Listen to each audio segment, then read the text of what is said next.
Bismillahirrahmanirrahim. Assalamualaikum warahmatullahi wabarakatuh. Perkenalkan, nama saya Rahmania dengan NIM H0320511 kelas pendidikan biologi C. Nah, pada video kali ini saya akan menjelaskan bagaimana mekanisme potensial aksi yang melalui beberapa serangkaian yang dimulainya dari situasi istirahat awal hingga pengiriman sinyal listrik dan akhirnya kembali ke keadaan awal. Nah, sebelum menjelaskan bagaimana tahapan atau bagaimana mekanisme pada potensial aksi ini, alangkah baiknya kita perlu mengetahui terlebih dahulu apa sih sebenarnya atau apa pengertian dari potensial aksi ini. Nah, seperti yang kita baca sebelumnya atau beberapa referensi yang telah kita dapat dari buku, jurnal atau media sosial. Nah, di mana potensial aksi ini merupakan suatu perubahan yang cepat pada membran sel saraf akibat terbukanya saluran ion natrium dan terjadi influksi natrium menuruni gradien konsentrasinya. Selanjutnya kita menjelaskan bagaimana mekanisme pada potensial aksi yang dimana terdapat potensial diam. Yang pertama itu potensial diam. Nah, pada langkah pertama ini mengasumsikan keadaan dasar di mana belum ada perubahan apapun yang mengarah pada potensial aksi. Nah, disinilah saat ketika membran berada pada minus 70 mV, muatan listriknya sangat dasar. Selama waktu ini, beberapa depolarisasi kecil dan variasi listriknya mungkin mencapai membran, tetapi tidak cukup untuk memicu bagaimana potensial aksi. Dan pada tahap yang kedua itu depolarisasi. Nah, pada fase ini atau fase pertama dari potensial itu sendiri, stimulasi menghasilkan perubahan listrik. Nah, di mana dengan intensitas rangsangan yang cukup yang terjadi pada membran neuron yang setidaknya harus menghasilkan perubahan hingga minus 65 mV di beberapa neuron hingga minus 40 mV yang dimana menghasilkan saluran natrium kerucut akson terbuka. Demikian rupa sehingga natrium bermuatan positif masuk secara masif.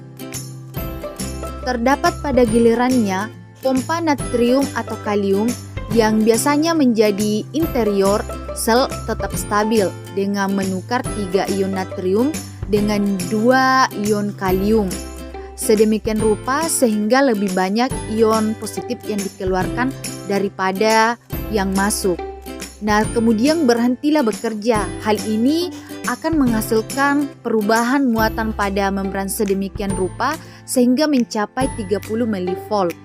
Perubahan inilah yang dapat kita lihat atau biasa dikenal sebagai depolarisasi.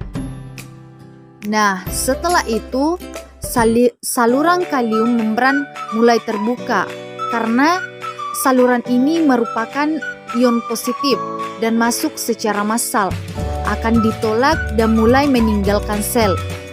Inilah yang menyebabkan depolarisasi dapat lambat karena ion positif akan hilang. Itu sebabnya muatan listrik paling banyak kurang lebih 40 mV.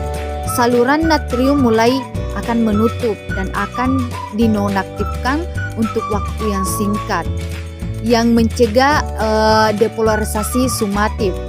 Gelombang telah dihasilkan yang tidak bisa kembali. Selanjutnya repolarisasi. Nah, di mana repolarisasi di sini terdapat saluran natrium telah ditutup. Ia tidak lagi dapat memasuki neuron. Sedangkan fakta bahwa saluran kalium tetap terbuka menyebabkannya terus dikeluarkan. Itulah sebabnya mengapa potensi dan membran menjadi semakin negatif. Selanjutnya hiperpolarisasi, di mana hiperpolarisasi di sini semakin banyak kalium yang keluar muatan listrik membran menjadi semakin negatif hingga mencapai titik hiperpolarisasinya dan mencapai tingkat muatan negatif yang bahkan melebihi muatan diam. Pada saat inilah saluran kalium akan ditutup dan saluran natrium diaktifkan.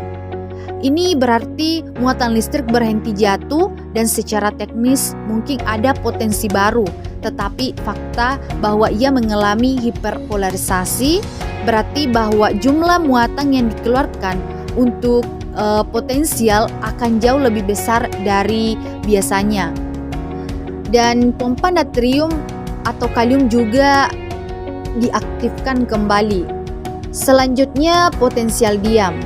Nah, di mana potensial diam mengaktifkan kembali pompa natrium atau kalium yang menyebabkan muatan positif sedikit demi sedikit memasuki sel, sesuatu yang akhirnya akan menghasilkan kembali keadaan awalnya. Potensial diam yang dimana minus 70 mV. Dan yang terakhir itu potensial aksi dan pelepasan neurotransmitter. Pada proses biolistrik yang kompleks ini akan dihasilkan dari kerucut akson hingga ujung akson sedemikian rupa sehingga sinyal listrik akan maju ke tombol terminal. Tombol-tombol ini memiliki saluran kalsium yang terbuka saat potensial tercapai, sesuatu yang menyebabkan vesikula yang mengandung neurotransmitter memancarkan kontennya dan mengeluarkannya ke ruang sinaptik.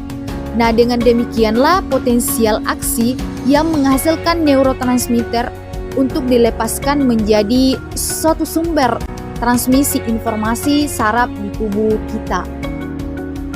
Baik, itulah tadi penjelasan terkait bagaimana mekanisme potensial aksi yang dimana dimulai dari tahap situasi istirahat awal hingga pengiriman sinyal listrik dan akhirnya kembali ke keadaan awal.